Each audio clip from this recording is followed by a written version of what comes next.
Hi friends, Shilpa veg recipes ಚಾನಲ್ಗೆ ಸ್ವಾಗತ. ಇವತ್ತು ನಾನು ಆರೋಗ್ಯಕ್ಕೆ ಹಲವು ಆರೋಗ್ಯ ಗುಣಗಳನ್ನು ಕೊಡುವಂತಹ ಪಪ್ಪಾಯಿಕಾಯಿ ಪಲ್ಯನ ರುಚಿಯಾಗಿ ಹೇಗೆ ಮಾಡೋದು ಅಂತ ತೋರಿಸ್ತಾ ಇದ್ದೀನಿ. ಫಸ್ಟು ಪಪ್ಪಾಯಿಕಾಯಿ ತೊಗೊಂಡಿದ್ದೀನಿ, ಆ ಸೈಡ್ ಈ ಸೈಡ್ ಕಟ್ ಮಾಡಿಬಿಟ್ಟು ಇದು ಸಿಪ್ಪೆ ಎಲ್ಲ ತೆಗಿತಾ ಇದ್ದೀನಿ. ಜೊತೆಗೆ ನೀರನ್ನು ಕೂಡ ಇಟ್ಕೊಂಡಿದ್ದೀನಿ.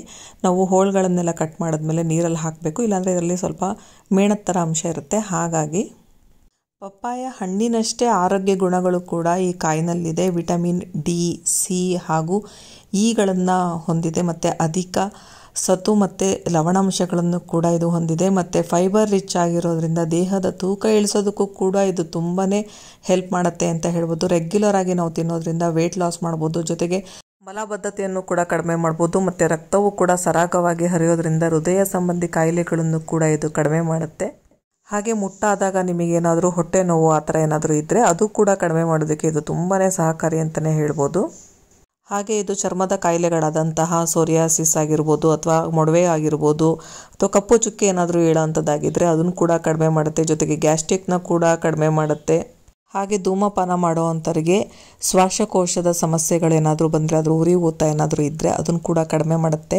ಜೊತೆಗೆ ಇದು ಅಸ್ತಮನ ಕೂಡ ಕಡಿಮೆ ಮಾಡುತ್ತೆ. ಎಲ್ಲ ರೀತಿಯಲ್ಲೂ ಆರೋಗ್ಯದ ಗುಣಗಳನ್ನು ಹೊಂದಿರೋದ್ರಿಂದ ಇದನ್ನು ನಾವು ನಿರಂತರವಾಗಿ ಸೇವಿಸೋದು ತುಂಬಾ ಒಳ್ಳೆಯದು. ಪಪ್ಪಾಯಿಕಾಯಿ ಸಿಪ್ಪೆ ಎಲ್ಲ ತೆಗೆದು ಮಧ್ಯ ಕಟ್ ಮಾಡಿಬಿಟ್ಟು ಅರ್ಧ ಹೋಳು ಮಾತ್ರ ತೊಗೊಂಡಿದ್ದೀನಿ. ಜೊತೆಗೆ ಸ್ಲೈಸ್ ಕೂಡ ಮಾಡ್ಕೊಂಡಿದ್ದೀನಿ. ಬೀಜಗಳನ್ನೆಲ್ಲ ತೆಗೆದು ಇಟ್ಕೊಳ್ತಾ ಇದ್ದೀನಿ. ಪಪ್ಪಾಯಿಕಾಯಿ ಹೆಚ್ಚುವಾಗ ಸ್ವಲ್ಪ ಕೈ ಒಡೆಯುತ್ತೆ ಹೀಟ್ ಮೈ ಇರೋ ಅಂಥವರಿಗೆ. ಹಾಗಾಗಿ ನಾವು ಇದನ್ನು ಹೆಚ್ಚುವಾಗ ಸ್ವಲ್ಪ ಕೊಬ್ಬರಿ ಎಣ್ಣೆ ಕೈಗೆ ಹಚ್ಕೊಂಡ್ರೆ ಒಳ್ಳೆಯದು. ಮತ್ತು ಪಪ್ಪಾಯಿಕಾಯಿ ತುಂಬ ಹೀಟು ಕೂಡ. ನಾವು ರೆಗ್ಯುಲರ್ ಆಗಿ ಪಪ್ಪಾಯಿಕಾಯಿ ಎಲ್ಲ ತಿಂತಿದ್ದೀವಿ ಅಂದರೆ ಜೊತೆಗೆ ನಾವು ಮಜ್ಜಿಗೆ, ಬಾರ್ಲಿ ನೀರು ಆ ಥರದ್ದೆಲ್ಲ ತಂಪಾಗೋ ಅಂಥದ್ದನ್ನು ಕೂಡ ಜೊತೆಯಲ್ಲಿ ತೊಗೊಳ್ಬೇಕಾಗತ್ತೆ. ಈಗ ಸ್ಲೈಸ್ ಎಲ್ಲ ಮಾಡ್ಕೊಂಡಾಗಿದೆ, ತಟ್ಟೆಯಲ್ಲಿ ಇಟ್ಕೊಂಡಿದ್ದೀನಿ. ಈಗ ಇದನ್ನು ಸಣ್ಣದಾಗಿ ಕಟ್ ಮಾಡಬೇಕು. ಕಟ್ ಮಾಡಿಕೊಂಡು ನೀರಲ್ಲಿ ಹಾಕ್ಕೊಳ್ತಾ ಇದ್ದೀನಿ. ಇದರಲ್ಲಿ ಮೇಣದ ಅಂಶ ಇರುತ್ತೆ, ಸೊ ಹಾಗಾಗಿ ನಾವು ಹೆಚ್ಚಿದ ತಕ್ಷಣ ನೀರಲ್ಲಿ ಹಾಕ್ಕೊಳ್ಬೇಕು. ನಾನು ಸ್ವಲ್ಪ ಉದ್ದುದ್ದವಾಗೇ ಹೆಚ್ಕೊಳ್ತಾ ಇದ್ದೀನಿ. ನೀವು ಸಣ್ಣದಾಗಿ ಕೂಡ ಕಟ್ ಮಾಡ್ಕೊಳ್ಬೋದು. ಪಪ್ಪಾಯಿಕಾಯಿಂದ ನಾವು ಹಲವು ರೀತಿಯ ಪಲ್ಯಗಳನ್ನು ಮಾಡ್ಬೋದು. ಗ್ರೇವಿ ಥರ ಕೂಡ ಮಾಡ್ಬೋದು, ಸಾಗೋ ಥರ ಮಾಡ್ಬೋದು, ಮೊಸರು ಸಾಸಿವೆ ಕೂಡ ಮಾಡ್ಬೋದು. ತುಂಬ ಅಂದರೆ ತುಂಬ ರುಚಿಯಾಗಿರುತ್ತೆ, ಒಂದಕ್ಕಿಂತ ಒಂದು ಚೆನ್ನಾಗಿರುತ್ತೆ. ಇನ್ನು ಸಾಂಬಾರು ಕೂಡ ಇದರಲ್ಲಿ ತುಂಬ ರುಚಿಯಾಗಿರುತ್ತೆ ಅಂತಲೇ ಹೇಳ್ಬೋದು. ಈಗ ಪಪ್ಪಾಯಿಕಾಯಿ ಎಲ್ಲ ಹೆಚ್ಚಾಗಿದೆ, ಈಗ ನೀರಲ್ಲಿ ಹಾಕಿ ಇಟ್ಕೊಂಡಿದ್ದೀನಿ. ಇದು ನೀರಲ್ಲೇ ಹಾಗೆ ಬಿಡ್ತಾ ಇದ್ದೀನಿ. ಈಗ ನೆಕ್ಸ್ಟಿಗೆ ಇದಕ್ಕೆ ಒಂದು ಮಸಾಲೆ ರುಬ್ಕೊಳ್ಬೇಕು. ಮಸಾಲೆ ರುಬ್ಬೋದಕ್ಕೆ ಮಿಕ್ಸಿ ಜಾರಿಗೆ ನಾನು ತೆಂಗಿನಕಾಯಿ ಚೂರುಗಳನ್ನ ಹಾಕ್ಕೊಳ್ತಾ ಇದ್ದೀನಿ. ಜೊತೆಗೆ ಬೆಳ್ಳುಳ್ಳಿ ಹಾಕಿದ್ದೀನಿ. ಜೊತೆಗೆ ಜೀರಿಗೆ ಮೆಣಸು ಅಥವಾ ಸೂಜಿ ಮೆಣಸು ಅಂತಾರಲ್ಲ ಅದು ಹಾಕ್ತಾ ಇದ್ದೀನಿ, ಅಥವಾ ಹಸಿ ಮೆಣಸಾದರೂ ಹಾಕ್ಬೋದು. ಈಗ ಅರಿಶಿಣ ಹಾಕಿ ನೀರು ಹಾಕದೆ ಇದನ್ನು ರುಬ್ಬಿ ಇಟ್ಕೊಳ್ತಾ ಇದ್ದೀನಿ. ಈಗ ನೆಕ್ಸ್ಟು ಬಾಣಲೆಗೆ ನಾನು ಏನು ಪಪ್ಪಾಯಿಕಾಯಿ ಹೆಚ್ಚಿಟ್ಟಿದ್ನಲ್ಲ ಅದನ್ನು ಹಾಕ್ಕೊಳ್ತಾ ಇದ್ದೀನಿ. ನೀರೇನು ಹಾಕ್ಕೊಳ್ತಾ ಇಲ್ಲ, ಬರೀ ಪಪ್ಪಾಯಿಕಾಯಿ ಹೋಳುಗಳನ್ನು ಮಾತ್ರ ಹಾಕ್ಕೊಳ್ತಾ ಇದ್ದೀನಿ. ಈಗ ಇದಕ್ಕೆ ಸ್ವಲ್ಪ ನೀರನ್ನ ಹಾಕ್ಕೊಳ್ತಾ ಇದ್ದೀನಿ. 1 ಲೋಟದಷ್ಟು ಸಣ್ಣ ಕಪ್ನಲ್ಲಿ ಹಾಕಿದ್ರೆ ಸಾಕು. ನೆಕ್ಸ್ಟ್ ಇದ್ರ ಜೊತೆಗೆ ನಾನು ಸ್ವಲ್ಪ ಉಪ್ಪನ್ನು ಹಾಕ್ಕೊಳ್ತಾ ಇದ್ದೀನಿ. ನೆಕ್ಸ್ಟು ಒಂದು ಹಸಿಮೆಣಸಿನ್ಕಾಯಿನ ಕಟ್ ಮಾಡಿ ಹಾಕ್ಕೊಂಡಿದ್ದೀನಿ. ಈಗ ಇದಿಷ್ಟನ್ನು ಹಾಕಿದ್ಮೇಲೆ ಮಿಕ್ಸ್ ಮಾಡಿ ಇದನ್ನು ಬೇಯೋದಕ್ಕೆ ಬಿಡಬೇಕು. ಮುಚ್ಚಿಬಿಟ್ಟು ಒಂದು 5 ನಿಮಿಷ ಬೇಯಿಸೋಕ್ಕೆ ಬಿಡಬೇಕಾಗತ್ತೆ. ಬೇಗ ಬೇಯುತ್ತೆ, ಪಪ್ಪಾಯಿಕಾಯಿ ಏನು ಜಾಸ್ತಿ ಟೈಮ್ ತೊಗೊಳೋದಿಲ್ಲ. ನೆಕ್ಸ್ಟು ಬೇರೆ ಪ್ಯಾನ್ ಇಟ್ಕೊಂಡು ನಾನು ಒಗ್ಗರಣೆ ಮಾಡ್ಕೊಳ್ತಾ ಇದ್ದೀನಿ. ಕೊಬ್ಬರಿ ಎಣ್ಣೆನ ಬಳಸ್ತಾ ಇದ್ದೀನಿ ಇಲ್ಲಿ ನಾನು.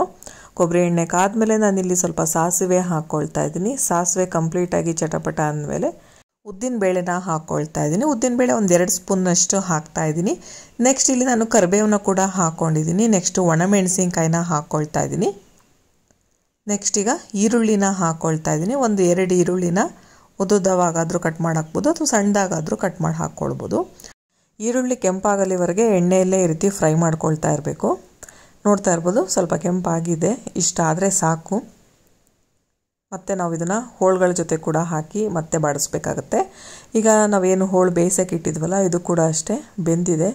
ಸುಮಾರು ಒಂದು 3/4 ಭಾಗದಷ್ಟು ಬೆಂದ ಮೇಲೆ ನಾವಿದಕ್ಕೆ ರುಬ್ಬಿರೋ ಅಂತಹ ಮಸಾಲೆನ ಹಾಕ್ಕೊಳ್ಬೇಕು. ನಾನು ನೀರೇನು ಬಳಸದೆ ಮಸಾಲೆನ ರುಬ್ಕೊಂಡಿದ್ದೀನಿ, ಅದನ್ನು ಹಾಕ್ಕೊಳ್ತಾ ಇದ್ದೀನಿ. ನಾವು ಈ ಪಲ್ಯನ ದೋಸೆ ಜೊತೆ ತಿನ್ನೋದಕ್ಕೂ ಚೆನ್ನಾಗಿರುತ್ತೆ, ಚಪಾತಿ ಜೊತೆ ತಿನ್ನೋದಕ್ಕೂ ಚೆನ್ನಾಗಿರುತ್ತೆ. ಇನ್ನು ತಿಳಿಸಾರು ಜೊತೆಗೂ ಕೂಡ ಬಳಸ್ಬೋದು, ಅಥವಾ ಅನ್ನಕ್ಕೆ ಹಾಗೆ ಕೂಡ ಕಲಿಸ್ಕೊಂಡು ತಿನ್ಬೋದು. ತುಂಬ ರುಚಿಯಾಗಿರುತ್ತೆ. ಮಸಾಲೆ ಹಾಕಾದ್ಮೇಲೆ ಚೆನ್ನಾಗಿ ಮಿಕ್ಸ್ ಮಾಡ್ಕೊಳ್ಬೇಕು. ನಂತರ ಈರುಳ್ಳಿ ಏನು ಫ್ರೈ ಮಾಡಿದ್ದೆಲ್ಲ ಎಣ್ಣೆಯಲ್ಲಿ ಅದನ್ನು ಕೂಡ ಹಾಕ್ಕೊಳ್ತಾ ಇದ್ದೀನಿ. ಮಸಾಲೆ ಹಾಗೆ ಈರುಳ್ಳಿ ಎಲ್ಲ ಹಾಕಿದ್ಮೇಲೆ ಲೋ ಫ್ಲೇಮ್ನಲ್ಲೇ ನಾವು ಮತ್ತೆ ಮಿಕ್ಸ್ ಮಾಡ್ಕೊಳ್ತಾ ಒಂದು 5 ನಿಮಿಷ ಇದನ್ನು ಸಣ್ಣ ಉರಿಯಲ್ಲೇ ನಾವು ಈ ಥರ ಫ್ರೈ ಮಾಡ್ಕೊಳ್ಬೇಕು.